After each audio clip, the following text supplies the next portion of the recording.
नमस्कार दोस्तों, इग्नो वाला फौजी यूट्यूब चैनल में आपका स्वागत है।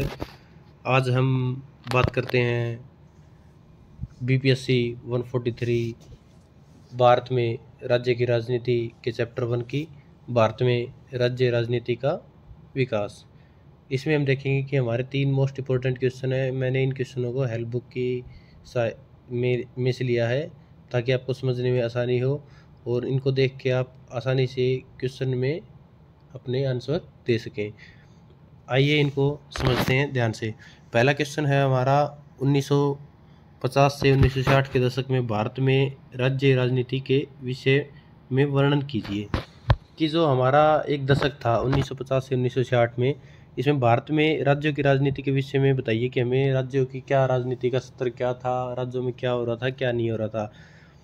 इसमें क्या है, राज्य की राजनीति 50 से 60 का दशक, स्वतंत्रता पश्चात प्रथम 2 दशकों में राज्य राजनीति केंद्र में प्रभाव में ही अंकुरित हुई, जिसने भारत में राष्ट्र राज्य निर्माण के अनुशीलन पर ध्यान केंद्रित किया। इस अवधि में विकास के नेहरूवादी आदर्श और कांग्रेस के दलीय प्रभुत्व ने ही राजनीति में अभिव्यक्ति प्रदान की। इसमें क्या है कि जो 50 से 60 का दशक था उसमें कांग्रेस ही सत्ता में थी और केंद्र और राज्यों में लगभग सभी जगह कांग्रेस विद्यमान थी। तो इसका क्या है कि भारत में सबसे ज़्यादा प्रभाव किस राजनीतिक पार्टी का पड़ा, हमारे कांग्रेस का देखने को मिलता है। तो इसमें क्या है कि आगे देखते हैं, राज्य की राजनीति मुख्य रूप से राष्ट्रीय राजनीति का ही प्रतिरूप थी। केंद्र सरकार ने राजनीतिक व्यवस्था में एक प्रभावशाली स्थिति रखती थी, जिसमें कि राज्य राजनीति को दूसरा स्थान प्राप्त था। केंद्र के दिशा निर्देश पर राज्य सरकारों ने अनेक कदम उठाए ताकि राष्ट्र निर्माण की दिशा में योगदान मिले, जैसे भूमि सुधार और सामुदायिक विकास कार्यक्रम। केंद्र में बहुत से राज्यों में सत्ता कांग्रेस पार्टी के पास थी। राज्यों में सांप्रदायिक हितों का प्रतिनिधित्व करती कांग्रेस के भीतर विभिन्न स्वार्थी गुट राष्ट्रीय स्तर पर स्वार्थी दल नेतृत्व के उपांग थे। यह तथ्य है कि केंद्र व अनेक राज्यों में प्रबल दल का ही बोलबाला रहता था, ने इनके साथ ही यह मन में बैठा लिया था कि राज्य व केंद्र में राजनीति का सर्वमान्य प्रतिमान है। तो इसमें क्या देखते हैं कि 50 से 60 दशक में कांग्रेस थी विद्यमान थी, पर उनमें भी अंदर भी क्या थे, एक गुट थे जो इनके आपस में विरोधी थे, फिर भी वो ज़्यादा विद्यमान नहीं थे। इस कारण क्या था कि सभी ने क्या है राष्ट्र निर्माण में योगदान दिया और बहुत सारे सुधार किए। आगे देखते हैं कि यह तथ्य है कि केंद्र व अनेक राज्यों में प्रबल दल का ही बोलबाला रहता था, ने इसके साथ यह मन में बैठा लिया था कि राज्य व केंद्र की राजनीति में एक सर्वमान्य प्रतिमान है। राज्यपाल केंद्र में अनुकूल अधिकारों की यथा नियुक्तियों के रूप में कुछ एक को छोड़कर निर्विवादात्मक ही रहते थे। इसमें क्या है, राज्यपाल का मुद्दा आया तो राज्यपाल क्या था, दोनों राज्यों और केंद्र में कांग्रेस का शासन था, तो वो शासन के अनुकूल ही कार्य करता था और विवादों में कम ही रहता था। निसंदेह यह एक प्रभावी प्रतिमान था, परंतु इसके साथ ही राज्यों की राजनीति के भीतर एक ही समय में असहमत प्रतिमान भी सामने आए। इस घटनाक्रम ने राजनीति के प्रमुख प्रतिमानों को चुनौती दी तथा कांग्रेस की प्रमुख स्थिति और राज्य की राजनीति गौण अर्थात द्वितीयक स्थिति। तो इसमें क्या हुआ कि जो हमारी राजनीतिक के प्रतिमान को चुनौती दी इसने, कांग्रेस की स्थिति मुख्य थी और राज्यों की राजनीति थी वो दूसरे स्थान पर ही थी। स्वतंत्रता प्राप्ति के कुछ ही वर्षों के भीतर उत्तर पूर्वी भारत में नागा और मिजो विद्रोह विप्लव शुरू हो गए। तो स्वतंत्रता प्राप्ति के कुछ ही वर्षों के अंदर अंदर देश में क्या हो गए, विद्रोह शुरू हो गए। उसमें से मुख्य क्या था, उत्तर पूर्वी राज्यों में विद्रोह हुआ था। जब और क्या था, जम्मू कश्मीर में जनमत मोर्चा आंदोलन शुरू हो गया था और दक्षिण भारत में राज्यों के पुनर्गठन की मांग उठ गई थी। तो क्या हुआ, उत्तर पूर्वी राज्यों में आंदोलन शुरू हो गए, जम्मू कश्मीर में आंदोलन हो गया, दक्षिण भारत में क्या हो गया, राज्यों के पुनर्गठन की मांग हो गई।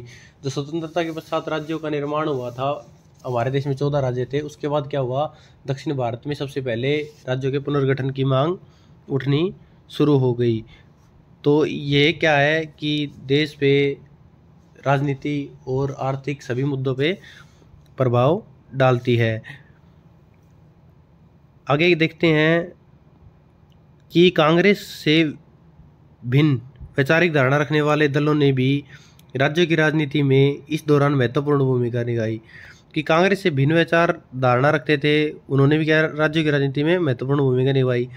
बिहार, उत्तर प्रदेश, केरल, पश्चिम बंगाल में समाजवादी और वामपंथ ने मिलकर उत्तर भारतीय राज्यों में जनसंघ ने, पंजाब में अकाली दल ने, लोगों ने कांग्रेस के खिलाफ विभिन्न मुद्दों पर संगठित किया। इस घटनाक्रम ने राज्य राजनीति के एक ऐसे प्रतिमान हेतु तान छेड़ी जो निकट भविष्य में भारत में उदय होने को था। कि सभी राज्यों में एक क्षेत्रीय पार्टी का गठन हो गया, एक संघ का निर्माण हो गया, जो क्या अभी तो प्रभाव नहीं डाल रहा था, पर आने वाले समय में भविष्य के लिए भारत में उदय होने वाला था और इसका प्रभाव आने वाला था। महाराष्ट्र और उत्तर प्रदेश में आरपीआई के नेतृत्व में दलित आंदोलन, महाराष्ट्र में दलित पंथेर, उत्तर भारत में जनसंघ, राष्ट्रीय स्वयं सेवक आरएसएस व उनके संबंध दलों के गोरक्षक आंदोलन, हिंदी भाषा के प्रसार हेतु समाजवादी आंदोलन तथा तमिलनाडु में हिंदी भाषा थोपे जाने का विरोध व भारत से मद्रास तमिलनाडु के संबंध विच्छेद मांग राज्य राजनीति के प्रतिमानों हेतु नए जातीय आयामों के आरंभिक उदाहरण है। कि उन्होंने क्या हुआ, विभिन्न राज्यों में आंदोलन छिड़ गए और ये क्या है कि आरंभिक इनके उदाहरण है कि शुरुआत में क्या क्या आंदोलन हुए और क्या क्या प्रभाव पड़ा। कांग्रेस के आधिपत्य को गुजरात व राजस्थान में स्वतंत्र देशी रूढ़िवादी पार्टियों द्वारा चुनौती की। इसमें क्या हुआ कि गुजरात और राजस्थान में स्वतंत्र रूढ़िवादी पार्टियां थी, तो उनके द्वारा क्या सीधी कांग्रेस को चुनौती पेश की गई उनके द्वारा। इस घटनाक्रम ने सेलिंग हैरिसन को 1950 के दशक को सर्वाधिक खतरनाक दशक पुकारने के लिए प्रेरित किया। एक लेखक है जिसको यह सर्वाधिक खतरनाक दशक पुकारने के लिए प्रेरित किया, क्योंकि एक साथ इतने आंदोलन, इतने संगठन निर्माण हो गए। राज्य राजनीति के प्रभावी प्रतिमान को कांग्रेस के भीतर तक से चुनौती पेश की गई। कांग्रेस के भीतर स्वार्थी गुटों के नेतागण अपने अपने सामाजिक आधार तैयार करने में पीछे नहीं रहे। तो इसके कारण क्या है कि बाहर से ही कांग्रेस को विरोध नहीं झेलना पड़ रहा था, कांग्रेस के अंदर भी बहुत ही विरोधी गुट बन गए थे। इनका परिणाम क्या हुआ, इनका उदाहरण हम आगे देखते हैं। चौधरी चरण सिंह का उदाहरण यहाँ सबसे सटीक बैठता है, क्योंकि उस समय चौधरी चरण सिंह कांग्रेस में ही शामिल थे। चौधरी चरण सिंह कांग्रेस में रहते रहते उत्तर प्रदेश के मंथली व पिछड़े वर्गों के भीतर अपने लिए एक आधार पहले ही तैयार कर चुके थे। चरण सिंह कांग्रेस नेताओं के बीच गुटबाजी की लड़ाई का परिणाम हुआ उत्तर प्रदेश में कांग्रेस का विभाजन और उत्तर भारतीय राज्यों की राजनीति में एक सर्वथा सशक्त क्षेत्रीय व ग्रामीण दल का उदय हो गया। इस ओर भारतीय राज्यों की राजनीति में एक सर्वथा सशक्त क्षेत्रीय व ग्रामीण दल का उदय हुआ। इस प्रतिमान को अभिव्यक्ति मिली 1967 में हुए आम चुनाव में अनेक राज्यों में कांग्रेस की हार तथा 1969 में गठबंधन सरकारों के गठन के रूप में इसने भारतीय संघ के राज्यों की राजनीति में एक नई विचारधारा को जन्म दिया।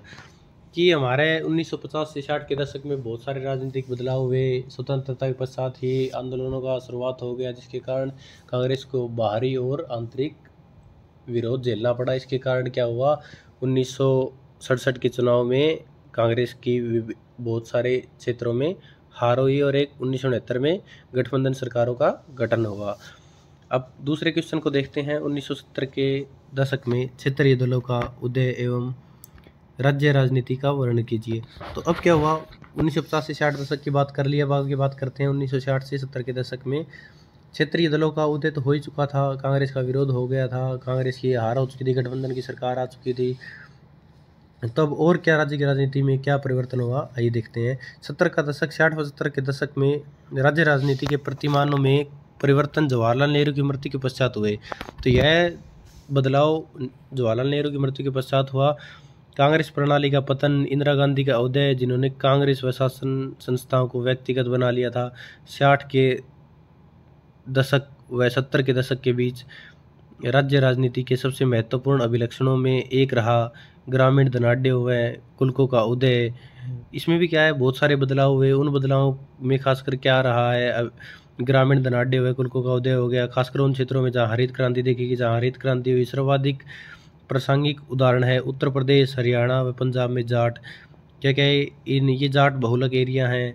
बिहार व पूर्वी उत्तर प्रदेश में यादव और कुर्मी, आंध्र प्रदेश में रेड्डी व कामा, कर्नाटक में वोकलिंगा और लिंगायत आदि। कृषक कार्यवली पर विशेषकर ध्यान आकृष्ट करते हुए चरण सिंह ने भारतीय क्रांति दल का गठन किया। इनको देखते हुए हरित क्रांति के बाद क्या हुआ कि चौधरी चरण सिंह ने अपनी एक पार्टी का गठन कर लिया। उन्होंने 2 दशकों 1967 से 1987 तक उत्तर भारत में राज्य राजनीति में एक सशक्त वर्ग को नेतृत्व और मंच प्रदान किया। और ये माना जा सकता है कि 1967 से 1987 के बीच में उनका प्रभुत्व बहुत ही ज़्यादा रहा।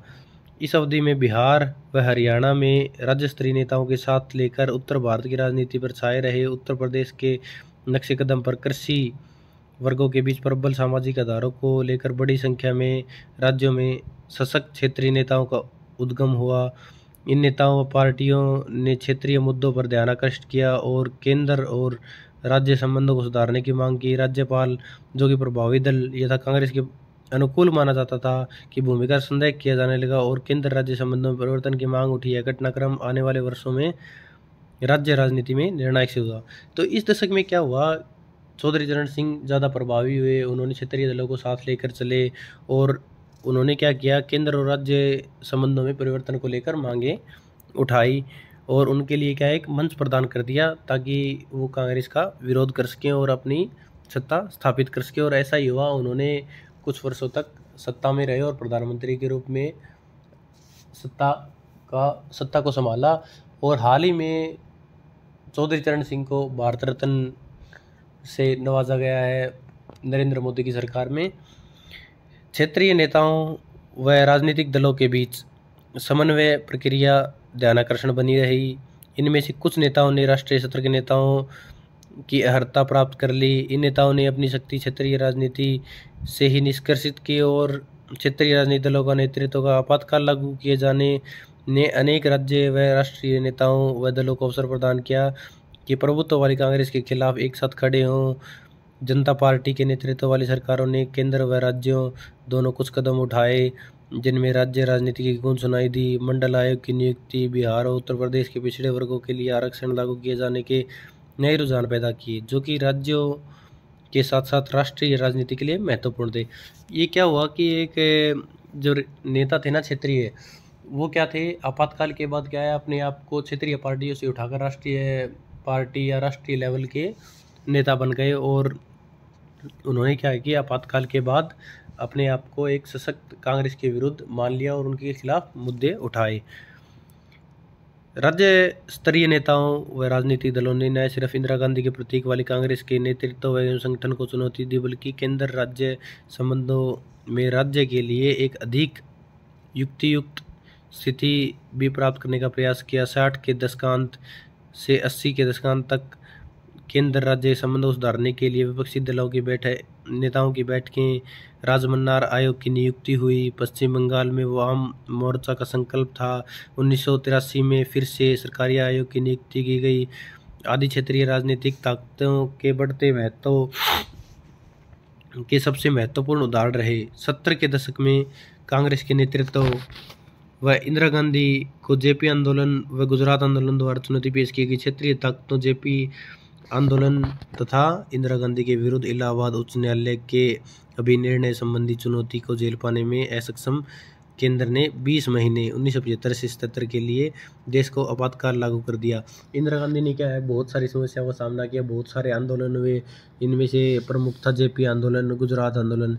तो इन आंदोलनों के दबाव से केंद्र ने क्या किया, इंदिरा गांधी की सरकार में 1975 से 1977 के शासनकाल में आपातकाल लागू कर दिया। आपातकाल पश्चात युग में चरण सिंह जैसे क्षेत्रीय नेताओं का राष्ट्रीय राजनीति की ओर देखा गया। इसके साथ ही बिहार के कर्पूरी ठाकुर, हरियाणा में चौधरी देवीलाल, उत्तर प्रदेश में तथा अनेक दक्षिण भारतीय राज्यों में राम नरेश यादव और फिर मुलायम सिंह यादव जैसे राज्य स्तर के नेतागण केंद्र की राजनीति में अपने कार्यक्रमों को दस्तंदाज करने लगे। इस प्रकार क्या देखा गया कि आपातकाल के बाद बहुत सारे क्षेत्रीय पार्टियां राष्ट्रीय पार्टी में तब्दील हो गई और उन्होंने क्या कांग्रेस का विरोध किया और सत्ता में आने के लिए अपनी आवाज़ उठाई और बहुत सारे मुद्दे आए। इस प्रकार यह क्वेश्चन था। अब देखते हैं थर्ड क्वेश्चन। 1980 के दशक में राज्य राजनीति का उल्लेख कीजिए। तो अब हमने 1950 से 60 के दशक की बात कर ली, 60 से 70 के दशक की बात कर ली। अब देखते हैं 80 के दशक से आगे क्या होता है। 80 के दशक से आगे राज्य की राजनीति में क्या प्रभाव आता है। तो इसमें क्या देखते हैं, पहचान संबंधी अधिकार मांग। 80 के दशक उपरांत घटनाक्रम में भारत में राज्य राजनीति के बदलते दौर और राष्ट्रीय राजनीति में राज्यों की भूमिका में और अधिक योगदान दिया। यह घटनाक्रम इस प्रकार था। राष्ट्रीय एवं राज्य स्तरों पर गठबंधन राजनीति की बारंबारता, भूमंडलीकरण, नेतृत्व की पुनः एक और पीढ़ी का उद्गमन, न कि जाति यथाजाति मतलब दलित व पिछड़े वर्ग, जनजाति, भाषा आदि पर आधारित बहुत सी पहचानों की अधिकार मांग। किसानों के आंदोलन, उत्तर पूर्वी जम्मू कश्मीर, पंजाब में विप्लव का अर्थ होता है विद्रोह तथा स्वायत्तता आंदोलन। विभिन्न सामाजिक समूहों के आंदोलनों को नव सामाजिक आंदोलनों के रूप में जाना जाने लगा। हालांकि ये घटनाएं मुख्य तौर पर राज्य की राजनीति के परिणाम स्वरूप हुई, फिर भी पूर्व काल के मुकाबले ये भिन्न लक्षण थे। इस दौर में क्या देखा गया, बहुत से आंदोलन हुए। इसका घटनाक्रम का संबंध क्या था, राज्य की राजनीति थी, फिर भी क्या थे, पूर्व काल के मुकाबले इनके लक्षण बहुत भिन्न थे। जो 50-60 और 60-70 के दशक में जो आंदोलन हुए, उनका इन आंदोलनों के साथ बहुत ही अलग व्यवहार था, मतलब ये बहुत अलग प्रकार के थे। हाल के दिनों में उत्तर में दलितों व पिछड़ों वर्गों के अधिकारों की मांग ने सिर्फ पहले दक्षिण में इस प्रकार के दावों वाली राजनीति में इजाफा किया है। बसपा के रूप में उत्तर भारत में दलितों के, बिहार व उत्तर प्रदेश में जनता दलों के विभिन्न अवतरणों के रूप में पिछड़े वर्गों और विभिन्न जातियों के साथ साथ धर्म से जुड़े गैर पार्टी मोर्चा के राजनीतिकरण ने भारत में राज्य राजनीति को नए आयाम प्रदान किए। इसके साथ ही क्या बहुत सारी पार्टी उठी। बसपा जिसमें मुख्य थी, उत्तर भारत में दलितों के लिए आवाज़ उठाती थी और उनके लिए मेन थी, जिनका मेन वोट बैंक दलित और पिछड़ा वर्ग था, और कई जनता दलों का उदय हुआ।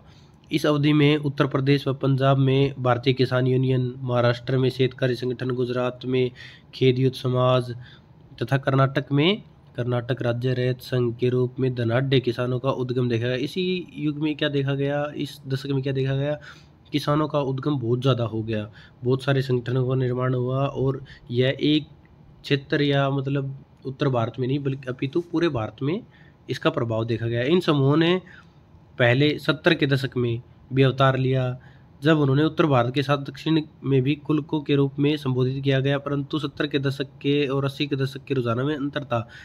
जबकि पूर्ववर्तियों ने हरित क्रांति व भूमि आधारों के परिणाम स्वरूप मुख्य तौर पर राजनीतिक सत्ता में भागीदारी एवं कृषि उत्पादों के लिए व्यापार संबंधी अनुकूल शर्तों के लिए प्रयास किया। प्रवृत्ति ने बाजार अर्थव्यवस्था से जुड़े मुद्दे पर ध्यान केंद्रित किया। नव सामाजिक बलों ने विभिन्न राज्यों में बहुविधि मांगे उठाई। ये मांगे आरक्षण, नए राज्यों के गठन, केंद्र से राज्यों के संसाधन आवंटन के रूप में प्रकट हुई। इस दशक में और क्या नया देखा गया, कई संगठन का निर्माण हुआ और बहुत सारी मांग उठने लगी कि लोगों, एक विशेष जाति लोगों को आरक्षण दिया जाए, नए राज्यों का गठन किया जाए।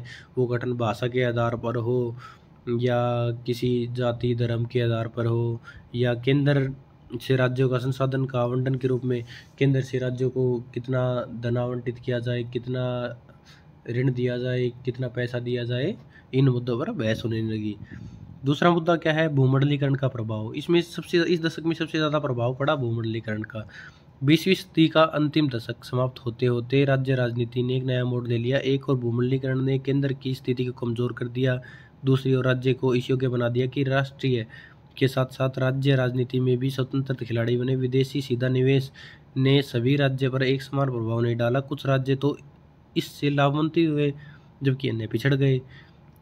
वस्तुतः निवेशों का सहारा लेने उदारीकरण राज्यों के बीच प्रतिस्पर्धा में परिणत हुआ। कुछ पर्यवेक्षकों को लगता है कि इसने राज्यों के बीच अन्मेलन पैदा किए, तो कुछ राज्य तो अधिक उन्नत हो गए जबकि अन्य और अधिक पिछड़ गए। भूमंडलीकरण में क्या हुआ कि इस दशक में इसने बहुत ज़्यादा मोड़ ले लिया और इसके क्या हुआ कि केंद्र की स्थिति को कमज़ोर कर दिया और राज्य और ज़्यादा मजबूत हो गए। इसमें क्या हुआ, जब भी कोई विदेशी निवेश होता है, कोई फैक्ट्री लगती है, कोई कंपनी आती है तो वो राज्य स्तर पर डायरेक्ट उनके साथ मेल मिलाप करके वहाँ स्थापित कर सकती है। हालांकि उनको केंद्र की मंजूरी लेना आवश्यक है, पर ये इस दशक से पहले बहुत आसान हो गई थी।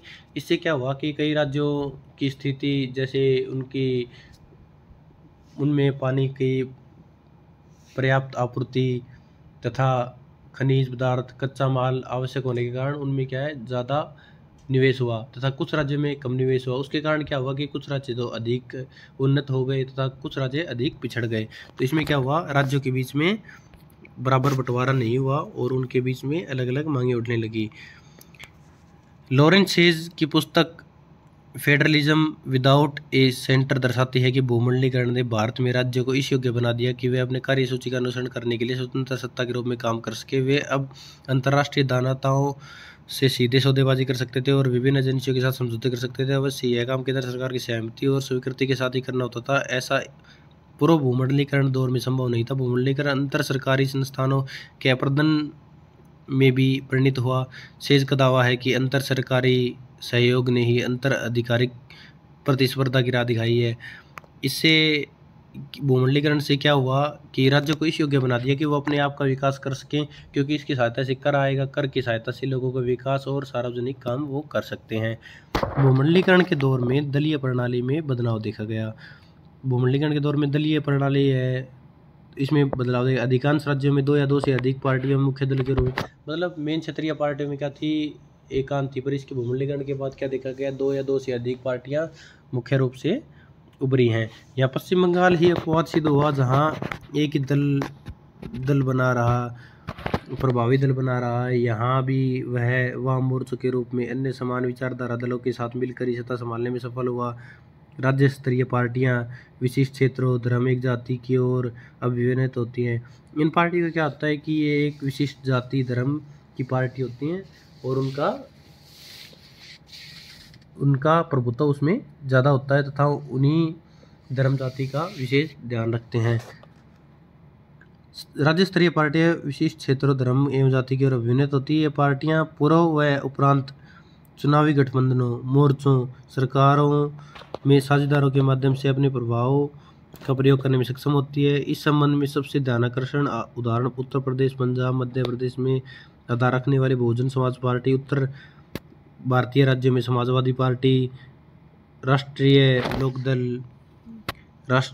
राष्ट्रीय लोकदल, भारतीय जनता दल, राष्ट्रवादी कांग्रेस पार्टी, अकाली दल, पूर्व में उड़ीसा बीजू जनता दल, दक्षिण में Telugu Desam party, all India Anna द्रमुक मित्रुन कड़गम व द्रमुक मुनेत्र कड़गम तथा पश्चिम में शिवसेना।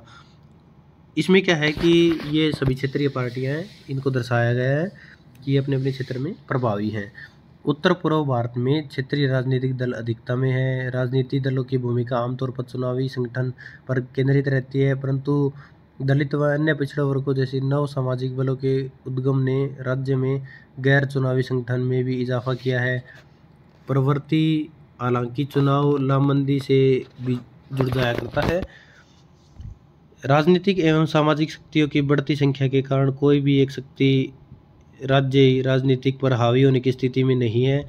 वे सभी सत्ता में अपनी भागीदारी चाहते हैं। यद्यपि गठबंधन और मोर्चे बनने के पीछे सामान्य तौर पर वैचारिक कारण होते हैं, इनके पीछे मुख्य कारण व्यवहारिक और राजनीतिक होते हैं। इसमें तीसरा क्या है, विप्लव तथा राज्य की राजनीति। विप्लव क्या है, विद्रोह तथा राज्य की राजनीति। विद्रोह और साथ में क्या है, राज्य की राजनीति। इस इकाई में अब चर्चित विषयों के अलावा विप्लव अर्थात विद्रोह या बगावत तथा संबंध विषय अनेक राज्यों की राजनीति में एक मुख्य स्थान रखते हैं, खासकर उत्तर पूर्व भारत, जम्मू कश्मीर तथा पंजाब में। ये आत्मनिर्णय आंदोलन से भी जुड़े हैं। यह घटनाक्रम न सिर्फ संबंध राज्यों की राजनीति को प्रभावित करता है, बल्कि देश की राष्ट्रीय राजनीति पर भी गंभीर अप्रत्यक्ष प्रभाव डालता है। विप्लव संबंधी समस्याएं विकास, अंतरजातीय संबंधों, स्वायत्ता आदि मुद्दों से जुड़े हैं। ये क्या है कि जो विप्लव मुद्दे हैं और राज्य की राजनीति के मुद्दे हैं ना, ये क्या है, विकास, अंतरजातीय संबंध, स्वायत्ता आदि मुद्दों से जुड़े हैं, इनको प्रभावित करते हैं। यद्यपि विप्लव राष्ट्र, राज्य अथवा उसका हवाला देने के खिलाफ दिशा निर्देशित होता है, अनेक उदाहरणों में वह नए जातीय उपद्रवों एवं नए जातीय समूहों के बीच संघर्ष को भी जन्म देता है। यह एक संघर्ष का भी कारण बनता है। विप्लव की समस्या भारत के लिए नई नहीं है। जैसा कि पहले उल्लेख किया गया है, स्वतंत्रता प्राप्ति के तुरंत पश्चात भारत में अनेक समस्याओं का सामना करना पड़ा। उत्तर भारत में नागा विद्रोह, जम्मू कश्मीर में जनमत मोर्चा आंदोलन, दक्षिण भारत में तमिल भाषी जनता के लिए पृथक संप्रभु राज्य हेतु मांग, इस प्रकार के कई संघर्षों का सामना करना पड़ा। परंतु यह 80 के दशक से ही हुआ है कि विप्लव अन्य राज्यों में फैल गया। यद्यपि 70 के दशक तक राज्य स्तरीय नेताओं व दलों ने प्रबल दल प्रणाली को चुनौती दी थी। विप्लव आंदोलन संघर्ष निर्माण अभिगम के समर्थन में केंद्र के राष्ट्र निर्माण अभिगम को समांगी बनाए जाने पर आपत्ति करते हैं। कुछ मामलों में विप्लव स्वायत्त आंदोलन अथवा बाहरी शक्तियों के विरुद्ध आंदोलनों पर उपजात रहा। इस प्रक्रिया में नए समूह स्वायत्तता अथवा आत्मनिर्भर की मांग करते हैं और ऐसे उदाहरण उत्तर पूर्वी भारत में अधिकता से हैं। उदाहरण के लिए असम संयुक्त मुक्ति मोर्चा आंदोलन के समर्थक, बाडो के और कार्बी के आंदोलन, कभी असम में अखिल असम दल संघ आसू आंदोलन का हिस्सा बना करते थे। आसू आंदोलन के भीतर प्रबल समूह द्वारा अपने को उपेक्षित महसूस किए जाने पर उन्होंने भारतीय संघ के भीतर संप्रभुता अथवा स्वायत्तता की मांग करते हुए अपने पृथक आंदोलनों का सहारा लिया। इस प्रकार क्या है कि हमारा जो ये चैप्टर 1 है भारत में राज्य राजनीति का विकास, यहाँ पर समाप्त होता है। यह बहुत आसान चैप्टर है। इसमें क्या है, राज्य की राजनीति के बारे में दर्शाया गया है जो 20वीं शताब्दी के अंत तक है और भारत की स्वतंत्रता से शुरू होता है। तो इसके 3 क्वेश्चन बनाए गए हैं, 50 से 60 का दशक, 60 से 70 का दशक और 80 और उससे आगे का दशक। तो इसमें 3 महत्वपूर्ण प्रश्न थे जो मैंने आपको समझा दी है। अगर आपको इसकी PDF चाहिए तो मैं नीचे डिस्क्रिप्शन में टेलीग्राम का चैनल डाल देता हूँ, आप मेरे को DM करके छोड़ देना, मैं आपको इसकी डॉक्यूमेंट फाइल भेज दूँगा। धन्यवाद। और आगे और वीडियोस के लिए चैनल को सब्सक्राइब और वीडियो को लाइक जरूर करें। धन्यवाद।